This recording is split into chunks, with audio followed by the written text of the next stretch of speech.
నీవు పరలోకపు నిధిని సంపాదించుకోవాలంటే నువ్వేం చేయాలి? నీ శరీర విషయం నువ్వు జాగ్రత్త కలిగి ఉండాలి. అంటే నీ కళ్ళు, నీ నోరు, నీ చేతులు, నీ కాళ్ళు, అన్నిటికంటే ముఖ్యం కళ్ళు.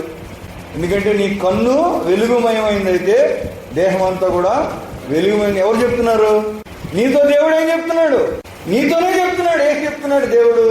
నీ కన్ను వెలుగుమయమైందైతే దేహం అంతా వెలుగుమయమై ఉంటుంది. నీ కన్ను చెడిపోయింది అనుకో, దేహం అంతా ఏమైపోద్ది? అప్పుడు పరలోకం నీలోనికి ఎలా వస్తుంది?